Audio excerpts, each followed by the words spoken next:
What if the feelings they tried so desperately to destroy were never actually dead? What if they were only buried beneath distance, silence, distractions, pride, and the belief that walking away meant they had finally become free? Because there is something powerful about human emotion. You can suppress it, you can avoid it, you can run from it, you can convince yourself that you never cared, but you cannot simply command your heart to forget what your soul experienced. And this is where the story changes.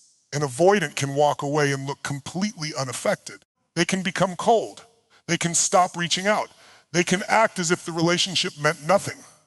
They can fill their calendar, surround themselves with people, focus on work, chase independence, and tell themselves, I'm better off without this. But silence is not always peace. Sometimes silence is simply where the truth waits. And eventually something happens.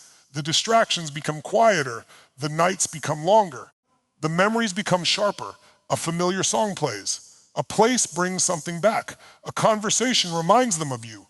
They meet someone new and realize the emotional connection isn't the same. They experience success and discover that achievement cannot replace intimacy. Or they simply reach a moment when there is nothing left to distract them from themselves. And suddenly, what they thought they had killed comes back.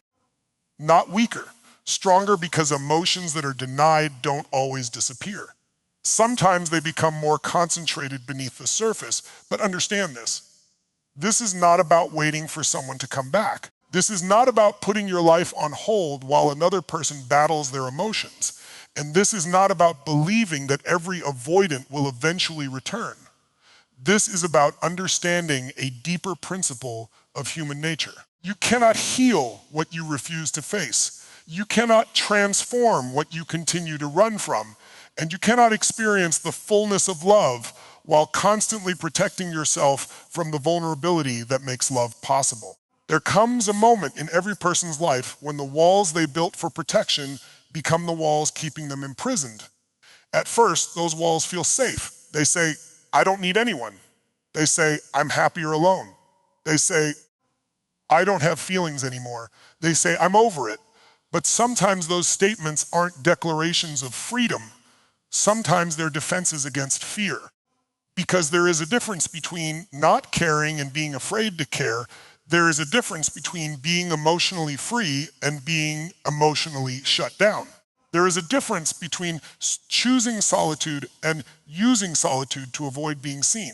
And sooner or later, life has a way of exposing that difference because the human heart is designed for connection.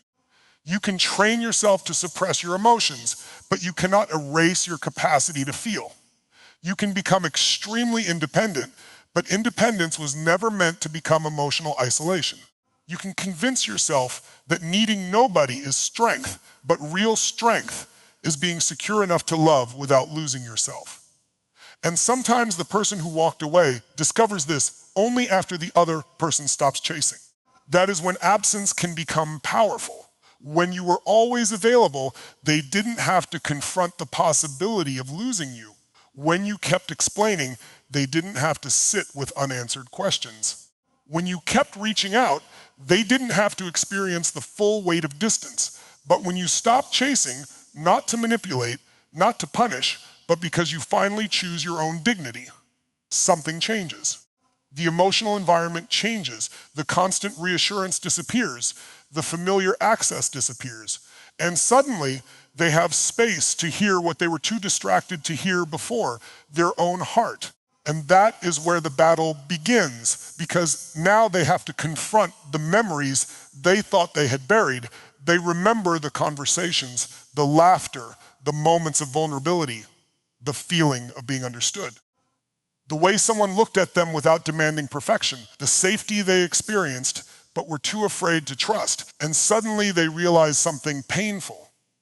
They weren't necessarily running from the person. They were running from what the relationship awakens inside them. They were running from vulnerability. They were running from emotional dependence. They were running from the possibility of being hurt. They were running from the responsibility of allowing someone close enough to see behind the armor. And when you run from something long enough, You may eventually discover that the thing you were running from was actually a part of yourself.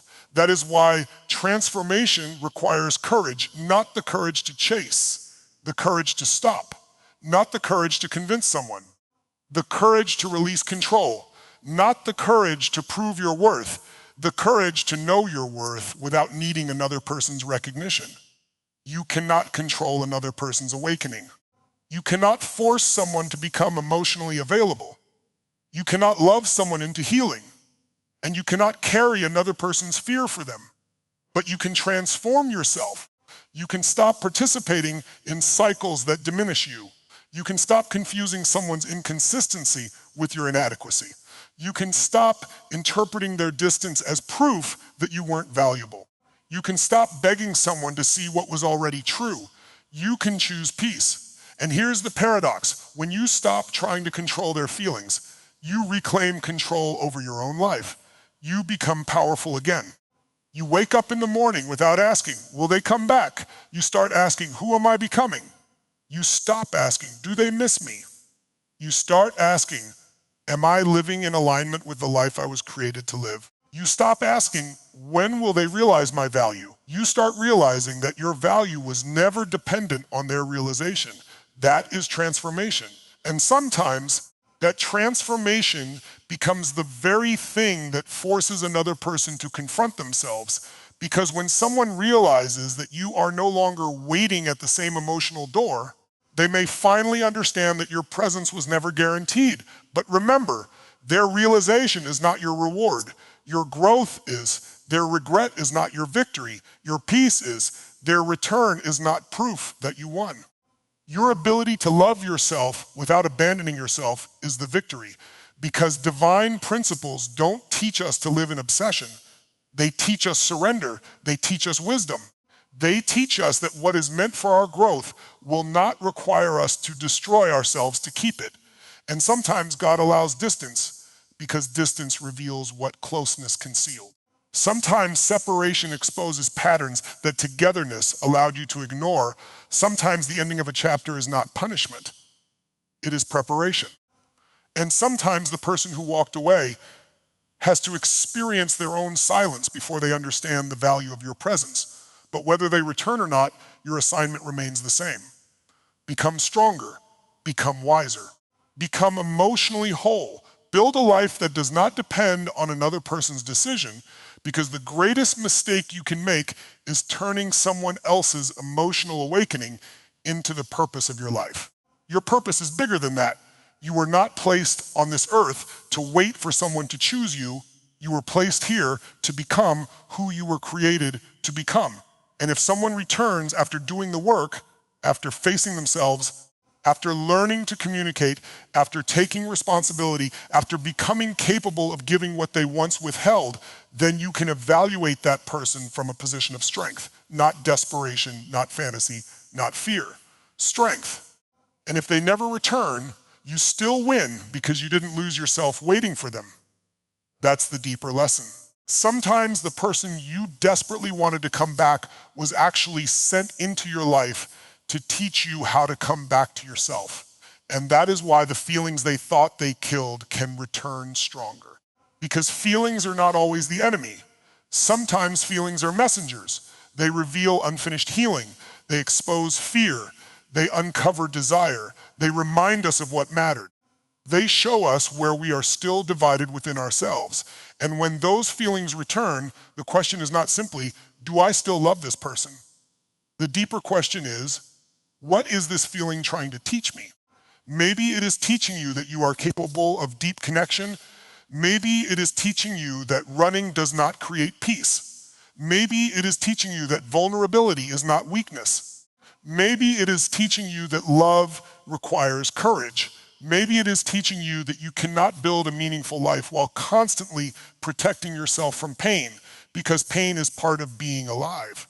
You cannot guarantee that love will never hurt you. You can only become strong enough to survive what happens. And that is what mature love requires. Not perfection, not guarantees. Courage, the courage to communicate. The courage to stay present. The courage to say, this scares me, but I am not going to run. The courage to admit, I care. the courage to say, I need help, the courage to say, I was wrong. The courage to stop hiding behind independence when what you really need is connection. And if you're the person on the other side of an avoidant silence, hear this clearly. Do not chase their awakening. Do not make their healing your responsibility. Do not spend your life trying to decode every silence. Do not measure your worth by their ability to express emotion. You can love someone and still release them. You can care about someone and still choose yourself. You can hope for reconciliation without putting your life on pause. You can forgive without reopening a door. You can remember without returning. You can love without losing yourself. That is emotional freedom. And perhaps one day they will sit alone and realize that the feelings they tried to bury never disappeared. Perhaps they will understand what they lost. Perhaps they will finally confront the fear that made them run. Perhaps they will return. Perhaps they won't. But your responsibility is not to predict their future. Your responsibility is to build yours. So let them face their feelings. Let them face their memories. Let them face their silence. Let them face the consequences of their choices. And you keep moving. You keep growing. You keep becoming. Because the moment you stop begging someone else to recognize your value is the moment you begin recognizing it yourself. And when you finally understand your worth, you stop asking people to love you in ways they are unwilling or unable to love you. You stop chasing. You stop proving. You stop performing. You stop shrinking. You stand. You breathe. You trust. You surrender. And you say, what is meant for me will meet me at the level of truth, courage, consistency, and love. That is when your life changes, because the goal was never to make someone miss you. The goal was to become someone who no longer abandons themselves just because another person did. And maybe the greatest comeback isn't theirs. Maybe it's yours. Maybe the feelings that came back stronger weren't meant to bring you back to the past. Maybe they were meant to awaken you to the future, a stronger you, a wiser you, a more peaceful you, a you who understands that love is beautiful, but self-abandonment is not love. And when you finally understand that, you stop waiting for someone else to come back, because you have already come back to yourself. What people suppress does not simply disappear. It goes underground. It becomes quieter, more hidden, more difficult to recognize, but quiet does not mean dead. And this is one of the greatest misunderstandings people make about their emotions. They believe that if they stop talking about something, stop thinking about it, or create enough distance from it, they have eliminated it. But you cannot destroy an emotional truth simply by refusing to look at it. You can bury a feeling beneath work. You can bury it beneath independence. You can bury it beneath new relationships, social activities, endless entertainment, or constant movement. You can tell yourself, I don't care anymore. You can convince everyone around you that you are perfectly fine. But when the noise disappears, the feeling may still be there, waiting for the moment when you finally become quiet enough to hear it. This is especially powerful for someone who has learned to protect themselves through emotional distance. When closeness begins to feel threatening, withdrawal can feel like control. Walking away can feel like strength. Becoming cold can feel like freedom. But sometimes what looks like emotional strength from the outside is actually emotional protection happening on the inside. The person says, I am done. But underneath that statement may be another truth. I don't know how to handle what I feel. And those are two completely different realities, because there is a difference between healing from an emotion and suppressing it. Healing means you face the emotion, understand it, process it, learn from it, and eventually release its power over you. Suppression means you push it away because experiencing it feels too uncomfortable. Healing creates freedom. Suppression creates a temporary silence, and temporary silence can be deceptive. For a while, the person may genuinely believe it worked. They may feel lighter. They may experience relief. They may become productive again. They may tell themselves that they made the right decision. But then something unexpected happens. A memory appears, a familiar place, a song, a photograph, a certain date, a quiet evening. A conversation with someone who reminds them of what they lost. Suddenly, the emotional door they thought they had permanently closed opens just a little. And what comes through can feel stronger than before. Why? Because now there is no immediate distraction protecting them from it. This is why you should never confuse someone's silence with the absence of emotion. Silence can mean many things. Sometimes it means someone has moved on. Sometimes it means they are processing. Sometimes it means they are afraid. Sometimes it means they genuinely do not want connection. And sometimes it means they have become skilled at avoiding what hurts. You cannot know which one it is simply by watching their behavior, but one thing remains true. Emotions demand acknowledgement eventually. The human mind can create powerful defenses, but defenses are not permanent solutions. Eventually, life creates moments that challenge the story we tell ourselves, and when that happens, buried emotions can rise again. Not because the person is weak, but because the emotion was never properly processed. That is why the real transformation begins when someone stops asking, "How do I get rid of this feeling?" and starts asking, "What is this feeling trying to teach me?" That question changes everything. Maybe the feeling is revealing grief. Maybe it is revealing fear. Maybe it is revealing regret.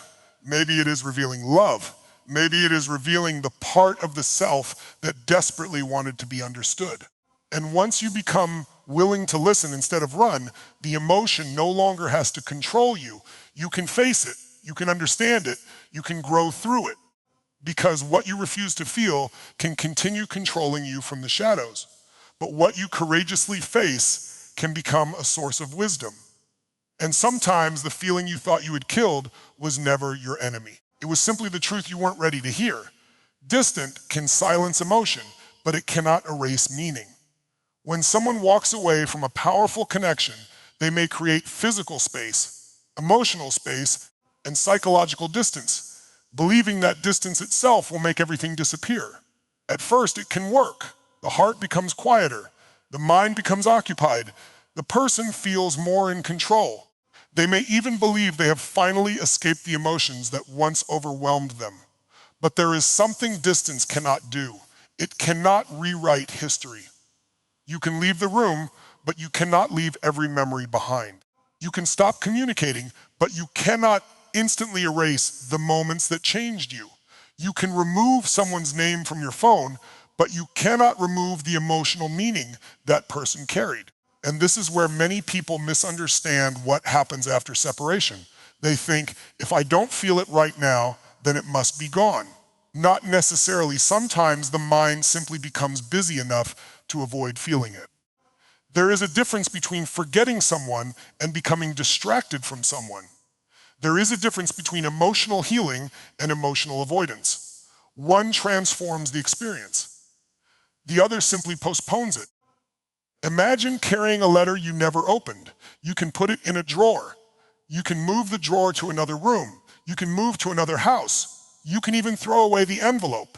But if the message inside represented something important, destroying the envelope doesn't automatically destroy the meaning. Human relationships work the same way. A meaningful connection leaves impressions. It changes your emotional landscape.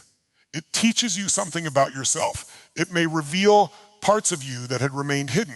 It may show you what intimacy feels like, what vulnerability feels like, what being understood feels like, or even what you fear most about being loved.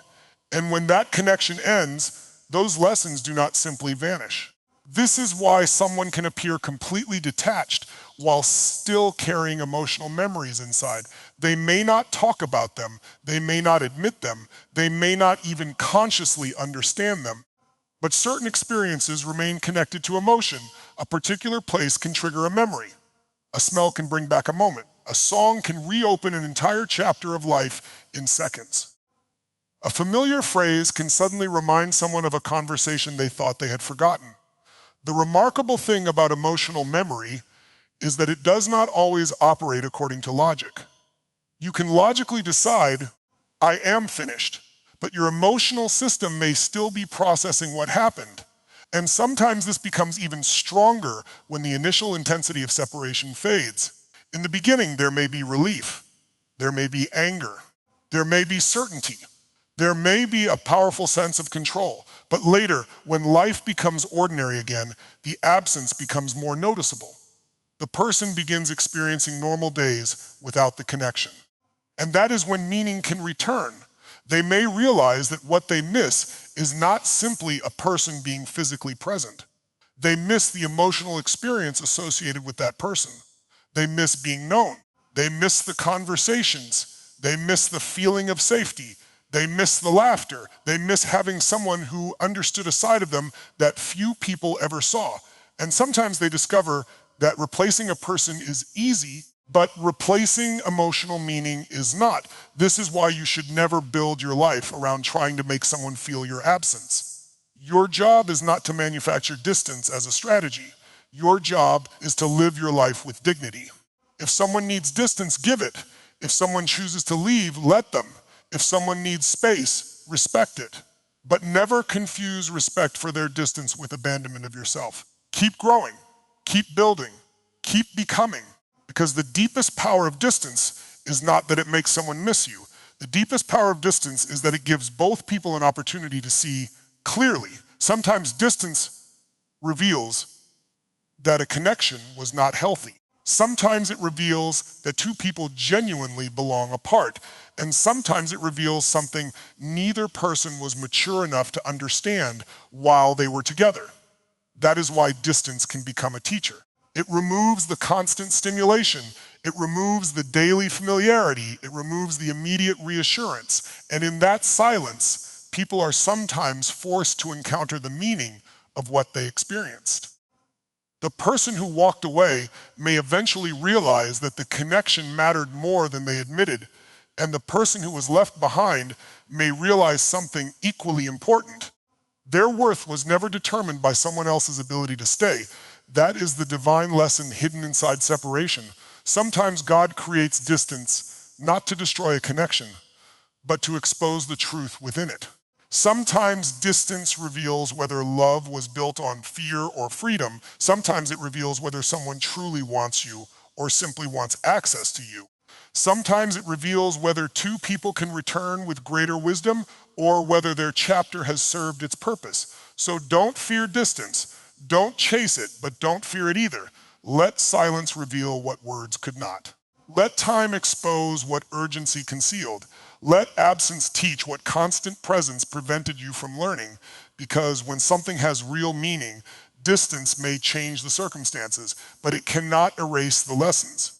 And if a feeling returns after the silence, understand that the return itself is not automatically a command to go backward. Sometimes the feeling returns because there is unfinished healing. Sometimes it returns because there is unresolved grief. Sometimes it returns because there is genuine love. And sometimes it returns simply to remind you how much you have grown. The goal is not to recreate the past. The goal is to understand it, because once you understand what the connection meant, you no longer have to be controlled by it. You can carry the lesson without carrying the pain. You can honor the memory without living inside it. You can appreciate the love without abandoning your future. And that is when distance stops being an ending and becomes a doorway into clarity, a doorway into wisdom, a doorway into the person you were always capable of becoming. There comes a moment when distraction stops working. At first, a person can run from their emotions by filling every empty space with something else. Work becomes heavier. The phone stays in their hand longer. Friends become a constant source of noise. Entertainment fills the evenings. New experiences create temporary excitement. They convince themselves that being busy means they are moving on. But being busy is not the same as being healed. You can fill every minute of your day and still carry an unresolved emotion into every room you enter. You can travel to another city and still take your memories with you. You can meet new people and still discover that something inside you remains unfinished. You can build an impressive life on the outside while carrying an emotional question on the inside that you refuse to answer. And eventually, life becomes quiet. That is when reality gets loud. The avoidant may have believed that distance solved everything. They walked away because closeness felt uncomfortable. They convinced themselves that independence was better.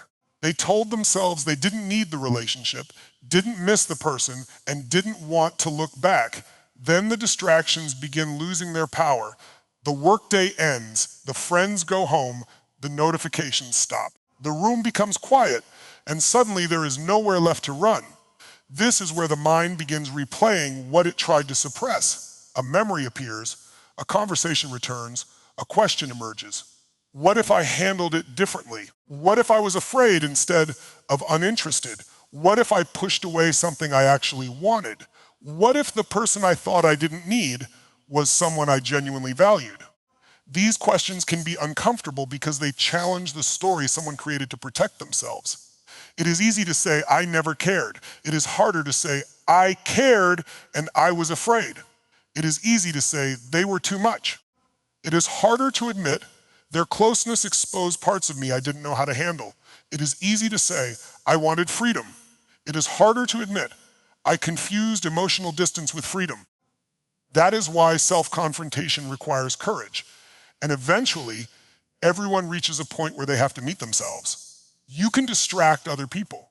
You can even distract yourself for a while, but you cannot permanently outrun your own emotional patterns. Eventually, the same fears follow you into the next relationship.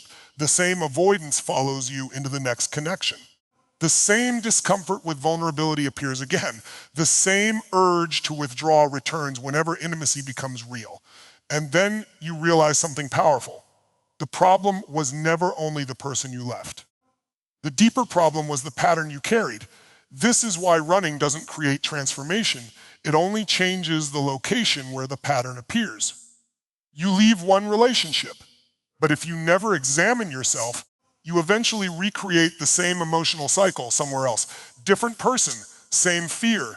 Different circumstances, same reaction. Different relationship, same wall. And this is where life gives you an invitation, not punishment. An invitation to become conscious, because the moment you can see your pattern, you can begin changing it. Maybe the person who always ran begins asking, why does closeness scare me? Maybe they begin recognizing that vulnerability doesn't mean weakness.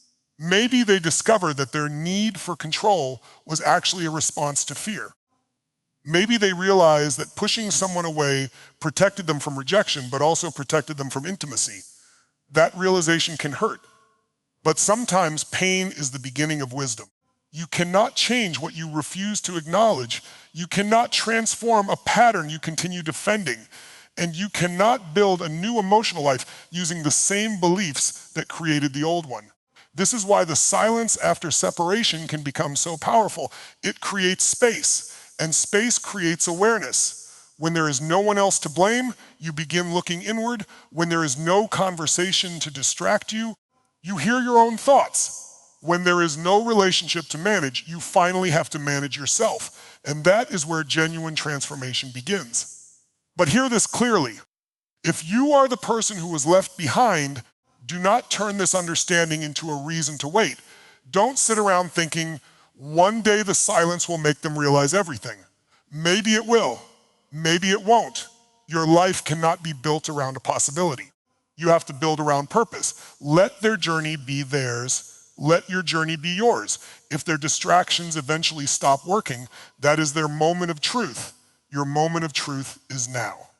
Your responsibility is to stop using another person's behavior as the measurement of your worth. You don't need to know what they are thinking tonight. You don't need to decode every silence. You don't need to monitor every sign. You need to ask yourself, am I becoming the person I want to be?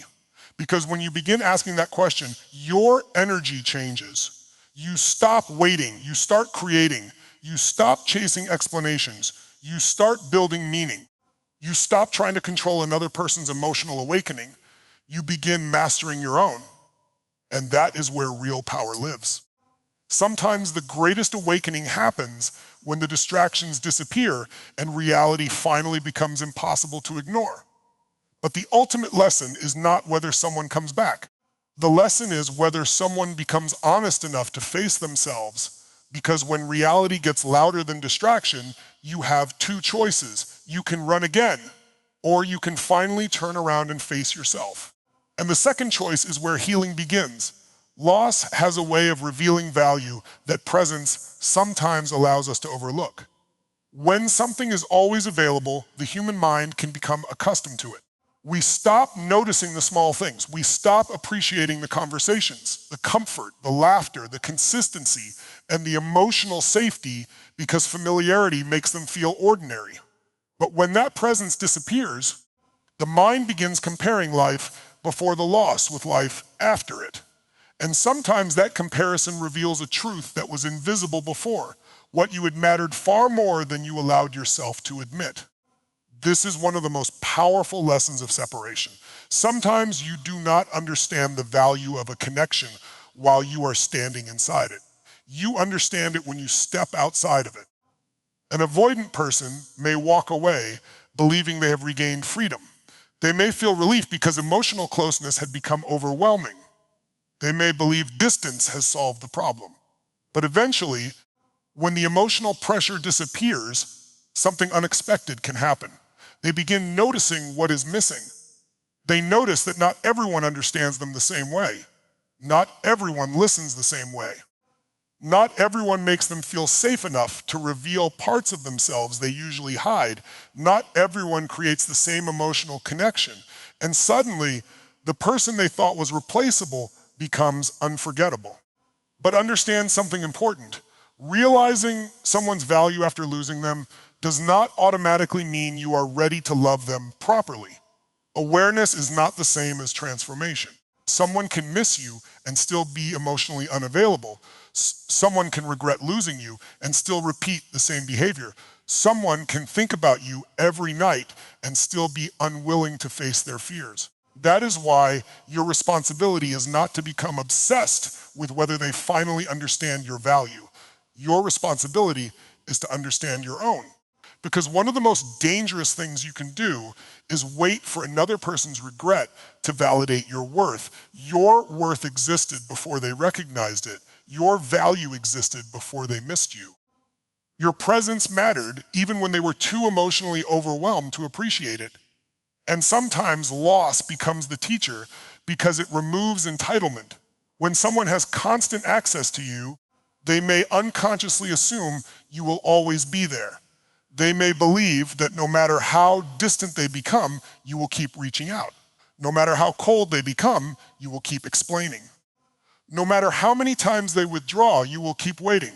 But when you stop participating in that cycle, reality changes, not because you are playing games, not because you are trying to make them jealous, not because you want revenge, but because you finally understand that love without reciprocity becomes self-abandonment. And when someone no longer has automatic access to your attention, they may finally recognize the difference between having someone and appreciating someone. That realization can be powerful. They may remember the moments they took for granted. They may remember how patient you were. They may remember how many times you tried to understand them. They may remember the emotional safety you offered. They may remember the person who believed in them when they struggled to believe in themselves.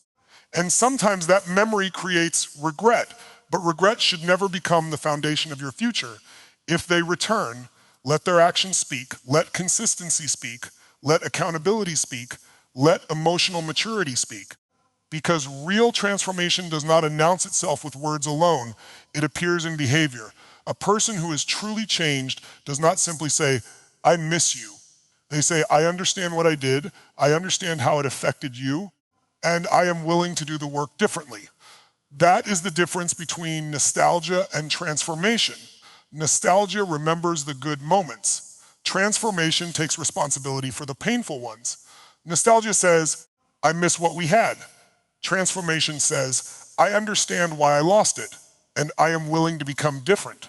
And this is where loss becomes meaningful. Sometimes life removes something from your hands because it needs to reveal what your heart was holding. Sometimes separation exposes attachment. Sometimes absence exposes love. Sometimes loss exposes fear. Sometimes losing someone forces you to discover the parts of yourself you were avoiding. And sometimes the greatest blessing is not getting the person back. It is getting yourself back. Because when you stop living for another person's recognition, something extraordinary happens. You become emotionally free. You stop needing someone to regret leaving you. You stop needing someone to come back. You stop needing an apology to move forward. You begin realizing that your peace is worth protecting. And if one day someone who walked away returns with genuine growth, you can meet them from strength instead of desperation. You can ask better questions. Not, do you miss me? But what has changed? Not, do you still love me? But are you capable of loving differently? Not, will you stay this time? But what are you willing to do to build something healthy? Those questions come from self-respect. And self-respect changes everything, because the purpose of loss is not always to teach you how to get something back. Sometimes it teaches you how to stop losing yourself. So if someone realizes your value after you are gone, let that be their lesson. If they miss you, let them feel it. If they regret their choices, let them process it. If they return, let their actions prove their intentions. But you keep moving forward, keep growing, keep becoming, because the greatest form of power is not making someone realize what they lost. It is realizing that you were never required to lose yourself just to be loved. And sometimes, when someone finally understands your value after losing you, they discover the truth you learned much earlier. Real love should never require you to disappear before you become worthy of being appreciated. Their greatest battle is not with you, it is with themselves. This is one of the most important truths to understand when someone repeatedly pulls away from emotional closeness. It can be tempting to believe that their distance is a direct rejection of your value, your personality, your love, or your importance. But sometimes the battle happening inside another person has very little to do with the person standing in front of them, and much more to do with what intimacy awakens within them. When someone has learned to protect themselves through emotional distance, closeness can create an internal conflict. One part of them may deeply desire connection, while another part becomes terrified of what connection requires. They may want love, but fear vulnerability. They may want intimacy, but fear losing independence. They may want someone close, but become uncomfortable when that person actually gets close enough to see behind the emotional armor. So they move towards you, then they pull away, they open up, then they become distant, they feel connected, then they suddenly convince themselves they need space. From the outside, this can look confusing, inconsistent, even cruel. But underneath the behavior can be a powerful internal conflict between desire and fear. And this is why you should never make someone else's emotional struggle the measurement of your worth. Their fear does not automatically mean you were too much. Their withdrawal does not automatically mean you were not enough. Their inability to communicate does not prove that your feelings were wrong. Their need for distance does not erase the connection that existed. Sometimes people run from the very thing they secretly want because wanting it makes them vulnerable. Think about what vulnerability actually means. It means allowing another person to matter. It means giving someone the ability to affect you. It means accepting that love creates uncertainty. It means you cannot control every outcome. And for someone who has built their identity around control and self-protection, that can feel dangerous.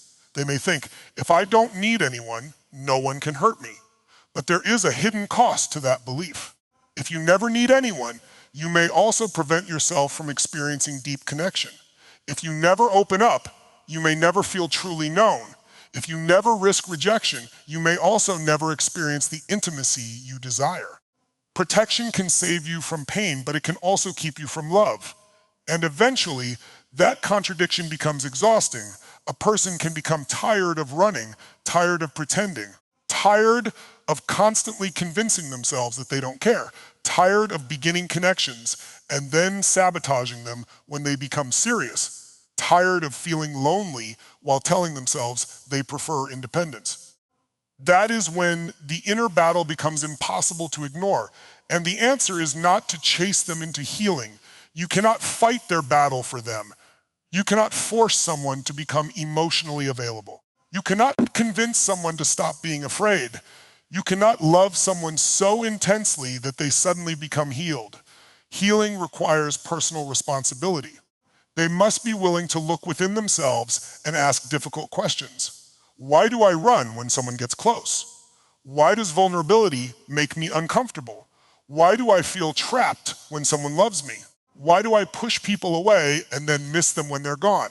Why do I keep protecting myself from the very connection I say I want? Those questions can open a door. And behind that door may be old beliefs, painful experiences, insecurity, fear of rejection, fear of dependence, or simply years of learning that emotional distance feels safer than emotional openness. But here's where the divine principle enters. What you refuse to confront will continue to govern you. You can run from the relationship, you can run from the conversation, you can run from the person, but you cannot run forever from yourself. Eventually, you must decide whether your defenses are protecting your future or imprisoning it, and that decision requires courage. Real courage is not pretending you don't care. Real courage is being honest about what you feel. Real courage is saying, this relationship scares me, but I am willing to understand why. Real courage is admitting mistakes. Real courage is learning to communicate instead of disappearing. Real courage is allowing someone to love you without constantly preparing for the moment they leave. And if that transformation happens, it does not happen because someone chased them harder. It happens because they finally chose to face themselves. That distinction matters. Because if someone comes back only because they are lonely, the cycle may repeat. If someone comes back because they fear losing access to you, the cycle may repeat. If someone comes back because they miss the comfort but haven't addressed the pattern, the cycle may repeat. But if someone returns after genuine self-reflection, accountability, and growth, something different may be possible, not guaranteed, but possible. And that is why your focus should never be on controlling their battle. Your focus should be on winning yours. Your battle may be letting go of the need to be chosen. Your battle may be learning not to chase emotionally unavailable people. Your battle may be understanding that love does not require self-abandonment. Your battle may be trusting that what belongs in your life will not require you to destroy your peace to keep it. So let them face themselves and you face yourself. Let them learn what they need to learn. And you learn what life is teaching you, because when two people become emotionally whole, they no longer approach love from fear. They approach it from freedom, and that is where real connection begins. Not when someone finally stops running because you convince them, but when they stop running because they have discovered that they no longer need their old defenses. That is transformation. And transformation is always more powerful than pursuit. What comes back stronger is not always a sign that you are supposed to go backward. Sometimes it is a call to transform. Sometimes the feelings that return after distance, silence, and separation are not asking you to recreate the past. They are asking you to understand it. They are asking you to look at what happened with greater wisdom and recognize what the experience was trying to teach you about love, fear, boundaries, self-worth, and personal growth. When emotions return, people often immediately ask, should I go back? But that may not be the most important question. A better question is, what has changed? Because feelings can return without circumstances changing. Someone can miss you without becoming emotionally available. Someone can regret losing you without becoming capable of loving you differently. Someone can remember the beautiful moments without understanding the painful patterns that destroyed them. And this is why emotional intensity alone should never determine your next decision. The return of feelings is information. It is not always instruction. Maybe the feelings are showing you that you never truly processed the relationship. Maybe they are revealing grief that you pushed aside. Maybe they are reminding you of what you genuinely valued. Maybe they are exposing a pattern you need to break. Or maybe they are showing you that you still have love in your heart. But love does not mean you must return to the same situation. That distinction can change your entire life. You can honor what you felt without reopening a door that harmed you. You can appreciate what someone meant to you without giving them unlimited access to you. You can forgive someone without forgetting what their actions taught you. You can love someone and still choose a different future. That is emotional maturity. And when buried feelings come back stronger, they can become an invitation to look inward. Ask yourself what this experience awakened in you. Did it teach you patience? Did it teach you boundaries? Did it reveal that you were chasing validation? Did it show you that you were abandoning yourself to keep someone else close? Did it reveal how deeply you are capable of loving? Did it teach you that you need consistency, communication, and emotional safety? These questions transform pain into wisdom, because pain without reflection can become bitterness, but pain with reflection can become growth. Sometimes the greatest divine lesson is hidden inside the experience you wanted to avoid. The relationship may have ended, but the lesson can continue. Maybe you learned that you deserve consistency. Maybe you learned that you should never have to beg for basic communication. Maybe you learned that someone else's fear does not define your worth. Maybe you learned that chasing someone creates more anxiety, not more love. Maybe you learned that your peace must become a priority, and perhaps the most important lesson is this: you cannot force another human being to awaken. Everyone has their own journey. Everyone has their own timing. Everyone eventually has to confront the consequences of the choices they make. If someone buried their feelings, they must eventually decide whether they are willing to face them. If someone ran from intimacy, they must decide whether they are willing to understand their fear. If someone pushed away a meaningful connection, they must decide whether they are willing to accept responsibility. That is their work. Your work is different.